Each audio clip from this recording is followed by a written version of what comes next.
दिल्ली सरकार की मंत्री और आप नेता आतिशी ने कहा 2020 में दिल्ली विधानसभा चुनाव में भाजपा ने 45 पार का नारा दिया था, लेकिन 8 पर ही सीमित रह गई। जिस प्रकार के षड्यंत्र भाजपा लगातार कर रही है, चाहे वह अपनी हरियाणा सरकार के माध्यम से दिल्ली का पानी रोकना हो, चाहे वह दिल्ली के सरकारी स्कूलों को खराब करने की साजिश हो, मैं आज आपको पूरे विश्वास के साथ कह रही हूँ कि अगर भाजपा को 2025 में दिल्ली विधानसभा में एक सीट भी आ गई तो ये उनके लिए बहुत बड़ी बात होगी। यानी केंद्र सरकार द्वारा अपॉइंटेड चीफ सेक्रेटरी ने ये लिखित में दिया है कि टीचर्स की ट्रांसफर, पोस्टिंग और सारे सर्विस मैटर्स सिर्फ और सिर्फ केंद्र सरकार के अधिकार क्षेत्र में आते हैं और केंद्र सरकार के नुमाइंदे एलजी साहब के अधिकार क्षेत्र में आते हैं। तो ये बिल्कुल साफ है कि ये भारतीय जनता पार्टी का षड्यंत्र था।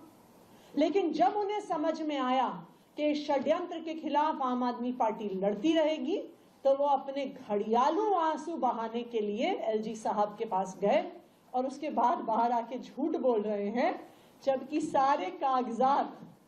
उनके ही अपॉइंटेड अफसरों द्वारा लिखित कागजात ये दिखा रहे हैं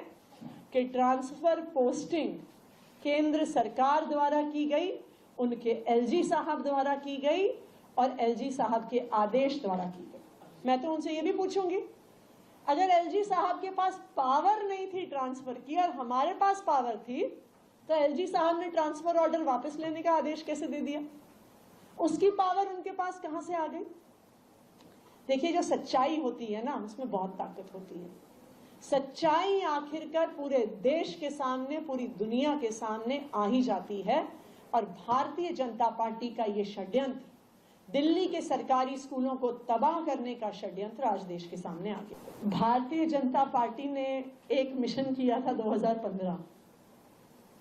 उस मिशन का सक्सेस रेट था 3 आउट ऑफ 70। फिर भारतीय जनता पार्टी ने कहा था, उनका एक बना मिशन 2020, और उन्होंने कहा था अब की बार 45 पार करने निकले थे, 8 पर सीमित रह गए। अब 2025 में जिस प्रकार के कांड वो लगातार कर रहे हैं दिल्ली वालों को परेशान करने के लिए, चाहे वो अपनी हरियाणा सरकार के माध्यम से दिल्ली का पानी रुकवाना हो, चाहे दिल्ली के सरकारी स्कूलों को खराब करने का षड्यंत्र हो, चाहे अपने अफसरों के माध्यम से, अपने एलजी साहब के माध्यम से मोहल्ला क्लिनिक की दवाइयां रोकना हो, ओपीडी के डेटा एंट्री ऑपरेटर्स को हटाना हो, जितने षड्यंत्र भारतीय जनता पार्टी रचेगी, उतना जोर की तमाचा दिल्ली वाले उन्हें मारेंगे। मैं आपको आज पूरे कॉन्फिडेंस से बता रही हूं कि अगर भारतीय जनता पार्टी की एक सीट भी 2025 में आ गई तो उनके लिए बहुत बड़ी बात है।